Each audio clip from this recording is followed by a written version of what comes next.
नमस्कार दोस्तों, मेरा नाम डॉक्टर राजवीर सिंह गंगवार और मैं जनरल मेडिकल प्रैक्टिशनर हूँ। जनरल फिजिशियन की तरह काम कर रहा हूँ। मेरा अपना हॉस्पिटल है अपने शहर में।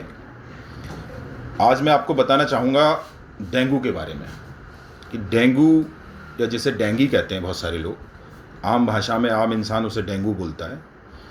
तो डेंगी कैसे होता है, क्या बीमारी है, क्या इसके लक्षण हैं, कैसे इसकी पहचान करेंगे और कैसे इसका ट्रीटमेंट करेंगे, उपचार करेंगे या कैसे इससे बचा जा सकता है। तो मैं बताना चाहूँगा कि जो डेंगू होता है वो एक वायरल डिजीज़ है, वायरस से फैलती है, लेकिन डायरेक्ट पर्सन टू पर्सन ऐसे नहीं फैलेगी। उसके लिए एक वेक्टर की ज़रूरत पड़ती है जो होता है मॉस्किटो, मच्छर। और मच्छर की भी एक स्पेशल तरह की प्रजाति जिसे हम कहते हैं एडीज़ मॉस्किटो, और एडीज़ एजिप्टाई जो सबसे कॉमन मॉस्किटो है इसके लिए ट्रांसमिशन के लिए डेंगू के। तो एक इंसान को अगर इन्फेक्टेड मच्छर जिसके अंदर पहले से डेंगू का वायरस है वो अगर किसी दूसरे इंसान को काटता है तो उस दूसरे इंसान में भी डेंगू के होने की पूरी संभावना रहती है।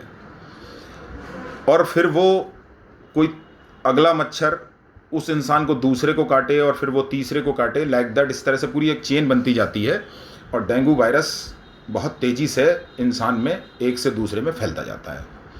तो मतलब ये हुआ कि इंसान से इंसान में डायरेक्ट नहीं फैलेगा। इसका मतलब डेंगू के जो मरीज होंगे उनके साथ बैठने उठने, खाना खाने से या उनके साथ सोने से, इन सब से दूसरे में डेंगू नहीं होगा। ये पक्की बात हो गई। अब जो है डेंगू से बचा कैसे जा सकता है, तो बचने के लिए चूंकि मॉस्किटो द्वारा ये बीमारी फैल रही है, मच्छर के द्वारा फैल रही है, तो हमारा पहला उद्देश्य होना चाहिए कि हम मच्छरों को कम से कम कर सकें या अपने आप को मच्छर से बचा सकें। मच्छरों को कम करने के लिए बहुत से उपाय हैं कि हम मॉस्किटो रेपेलेंट्स यूज करें, कॉइल यूज करें, या फिर बहुत सारी तरह की जो मतलब वो आई हुई हैं जिसे कहते हैं कि ये गुड नाइट है, ऑल आउट है, या तमाम तरह के जो रेपेलेंट्स होते हैं उनको इस्तेमाल कर सकते हैं, या मच्छरदानी का इस्तेमाल कर सकते हैं। तो ये तो हुआ मच्छर से बचने के लिए, लेकिन मच्छर की संख्या कैसे कम करें या मच्छर अपने आसपास में ना पनपे। तो एक तो डेंगू का जो मच्छर है वो यूजुअली दिन में काटता है। तो दिन में काटता है तो ऐसा नहीं है कि आप रात में मच्छरदानी लगा के सो रहे हैं और दिन में ऐसे ही बैठे हुए हैं तो आपको मच्छर नहीं काटेगा और आपको डेंगू नहीं होगा। तो डेंगू बिल्कुल हो सकता है, दिन में पॉसिबिलिटी ज़्यादा है, रात में कम है। तो उसके लिए पहली बात तो आप उस एरिया में हैं या फिर उस मौसम में हैं जब डेंगू ज़्यादा फैलता है, तो कोशिश करिए कि आप पूरे बाजू के या पूरे कपड़े नीचे पहनिए, जूते मोजे इस तरह से पहन के रहिए कि आपका बॉडी का ज़्यादातर हिस्सा कवर्ड रहे।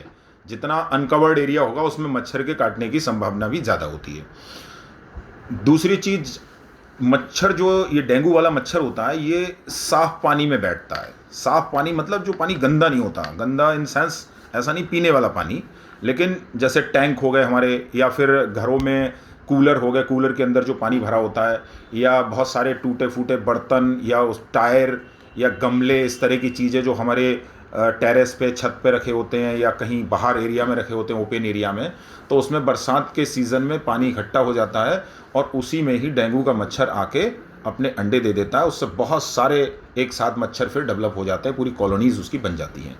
तो हमें क्या करना है कि बीच बीच में उसका पानी खाली कर देना है और उसको ज़्यादा दिन तक भरे नहीं रखना है। कूलर के पानी को चेंज करना है। ये बहुत छोटी सी मिस्टेक होती है कि लोग अपने कूलर के पानी को चेंज नहीं करते हैं।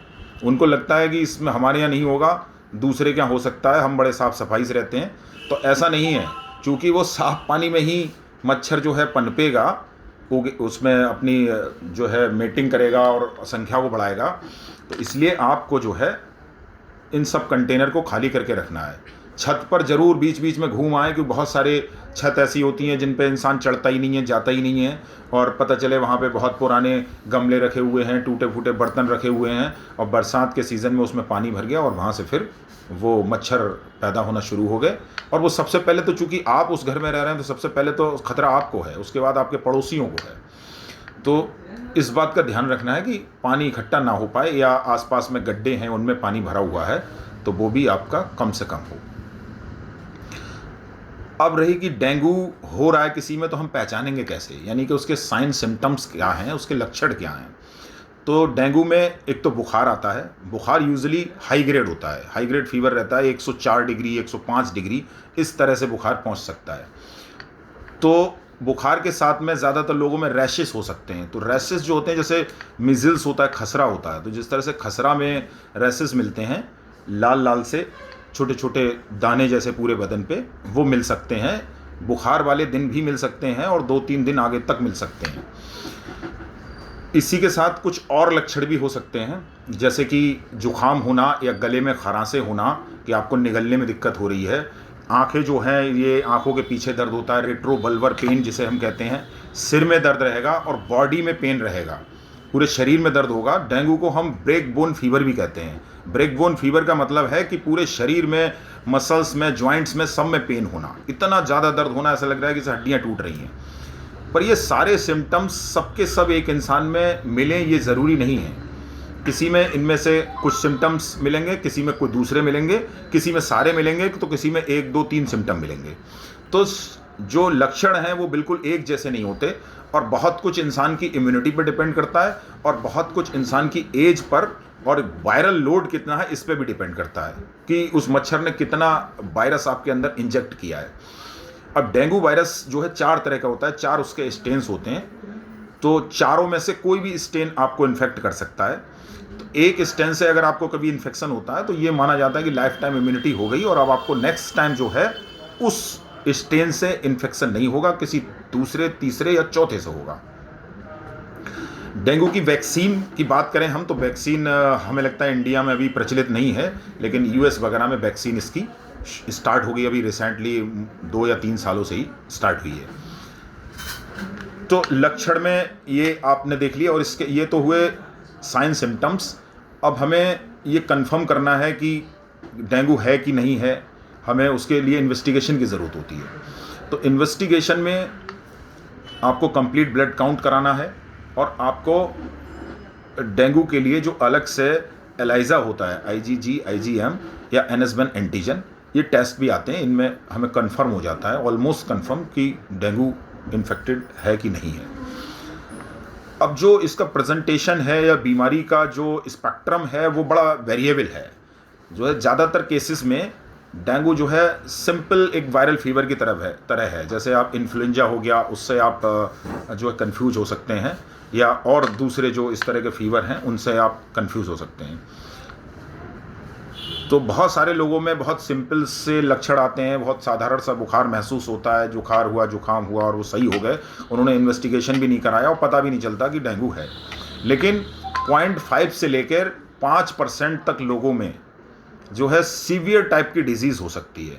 तो वो सीवियर टाइप की जो डिजीज़ है उसमें दिक्कतें ज़्यादा होंगी, उसमें मॉर्टिलिटी भी हो सकती है, मतलब इंसान की मौत भी हो सकती है। तो जो बहुत सीवियर फॉर्म का जो डेंगू इन्फेक्शन होता है उसको हम कहते हैं डेंगू हेमरेजिक फीवर या डेंगू शॉक सिंड्रोम। तो कहने का मतलब 100 में से 1, 2, 4, 5% तक लोगों में डेंगू हेमरेजिक फीवर या डेंगू शॉक सिंड्रोम हो सकता है। और डेंगू, ये जो सीवियर टाइप का जो डेंगू है, इसके लिए आपको हॉस्पिटलाइजेशन होने की आवश्यकता है। तो इसलिए लक्षणों को समय से पहचानिए, लापरवाही मत करिए और समय रहते अपना ट्रीटमेंट शुरू करिए, हॉस्पिटलाइज होइए। क्योंकि अगर आपको देर हो गई, ये शॉक सिंड्रोम या फिर ये हेमरेजिक फीवर में आप चले गए, तो जान का खतरा बहुत है, मतलब बहुत चांसेस बहुत हैं कि आप अपने आप को ना बचा पाएँ और मतलब कोलैप्स कर जाएं। तो समय रहते जांच होनी चाहिए और समय रहते ट्रीटमेंट होना चाहिए। और अगर सिंपल फीवर है, आप आराम से चल फिर रहे हैं, खा पी रहे हैं, कोई बड़ी प्रॉब्लम नहीं है, तो आप सिंपल मेडिसिन ले लीजिए किसी भी डॉक्टर से। मेडिसिन में भी अच्छा ध्यान रखना है, क्योंकि आपको जो है इसमें प्लेटलेट्स कम हो जाती हैं, तो हेमरेज, ब्लीडिंग होने की संभावना ज़्यादा होती है। तो ऐसी कोई भी मेडिसिन इस्तेमाल नहीं करनी है जिससे कि हमारी प्लेटलेट्स और कम हो रही हैं और वो ब्लीडिंग की संभावना और बढ़ जा रही है। तो फीवर के लिए जैसे बहुत सारी मेडिसिन होती है मार्केट में, फीवर के लिए, पेन के लिए, तो वो सारी मेडिसिन ना लेके, हम सब जानते हैं कि paracetamol is available everywhere in India, तो पैरासीटामोल की सिंपल टैबलेट लीजिए, चाहे वो 500 मिलीग्राम की हो या 650 की हो, या फिर वेट के हिसाब से, अगर छोटा कोई माइनर है तो उसको उसके हिसाब से वो देनी है। 2 बार 3 बार 4 बार भी आप दे सकते हैं।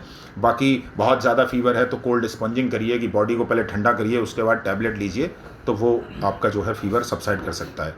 साथ ही आपको जो वीकनेस हो रही है उसके लिए आपको कुछ मल्टीविटामिन्स या और जो ताकत की चीज़ें हैं वो लेनी है। कुछ लोग कहते हैं कि बकरी का दूध है फ़ायदेमंद है, या पपीता फ़ायदेमंद है, या गिलोय फ़ायदेमंद है, या कीवी फल है, तो इनका भी आप बिल्कुल इस्तेमाल कर सकते हैं। मैं एलोपैथ का डॉक्टर हूँ, लेकिन मैंने मना नहीं करता, मुझे लगता है कि शायद ये चीज़ें भी काम करती हैं, क्योंकि डेंगू के लिए कोई स्पेसिफिक मेडिसिन नहीं है। डेंगू के लिए हम केवल सिम्टोमेटिक ट्रीटमेंट कर रहे हैं, हम लक्षण के आधार पर उसका उपचार कर रहे हैं। अगर फीवर आ रहा है तो हम फीवर की मेडिसिन दे रहे हैं, अगर दर्द हो रहा है तो भी हम उसी फीवर की मेडिसिन से उसे सही कर रहे हैं, वोमिटिंग आ रही है तो हम वोमिटिंग के लिए दे रहे हैं। तो मतलब ये जो उल्टियाँ आना, ये भी लक्षण है डेंगू का। पेट में दर्द हो सकता है, या फिर बॉडी के किसी भी हिस्से में, किसी भी अंग में ब्लीडिंग हो सकती है। तो ब्लीडिंग आपको बहुत तरीके से पता चल सकती है। वही किसी के यूरिन में ब्लड आ सकता है, किसी के स्टूल में, पॉटी में ब्लड आ सकता है, या उसको स्पुटम में ब्लड आ सकता है, या हेमेटोमेसिस हो सकती है, मतलब वोमिट जो कर रहा है, उल्टी में ब्लड आ सकता है। तो और पूरे बदन पे बाद में जब प्लेटलेट्स और कम हो जाती हैं तो भी चकत्ते बन जाते हैं और फिर रैशेस आते हैं। तो रैशेस मतलब एक बीमारी के जब फीवर आता है तब आ सकते हैं, और बाद में जब थ्रोम्बोसाइटोपिनिया हो जाती है, प्लेटलेट्स बहुत ज़्यादा कम हो जाती हैं, तब भी आएंगे। तो जब हॉस्पिटलाइजेशन की ज़रूरत है उसमें आपको ट्रीटमेंट चलेगा ही, हॉस्पिटल अपने हिसाब से चलाएगा जैसे जैसे आपकी आवश्यकता होगी। लाइफ सपोर्ट मेजर्स की भी ज़रूरत पड़ सकती है, आपको प्लेटलेट्स की भी ज़रूरत पड़ सकती है कि दूसरे इंसान से प्लेटलेट्स आपके अंदर चढ़ाई जाएं, या फिर आपको ब्लड ट्रांसफ्यूज़न की भी ज़रूरत पड़ सकती है। तो ट्रीटमेंट जो है सिम्टोमेटिक है, समझ ही गए आप। और कुल मिला के ये है कि समय रहते अपना इलाज शुरू कराना है, तभी जो है डेंगू से या डेंगू के सीवियर डिजीज़ से जान बचाई जा सकती है। और डेंगू ना हो इसके लिए फिर हम वही कहेंगे कि मॉस्किटो और अपने बीच में एक बैरियर बनाइए। हाँ, एक चीज़ और इम्पॉर्टेंट जो छूट रही है कि बहुत सारे लोग, चूँकि हिंदुस्तान है, यहाँ तरह तरह के लोग हैं और एजुकेशन स्टेटस बहुत अच्छा नहीं है, गांव देहात के लोग ज़्यादा हैं। तो एक चीज़ और मैं बताऊं कि जैसे किसी एक इंसान को डेंगू हुआ तो आप सोच रहे हैं कि अब इससे तो साहब हो ही गया, अब दूसरे लोग तीसरे लोग मच्छरदानी लगाएं, इसको क्या ज़रूरत है।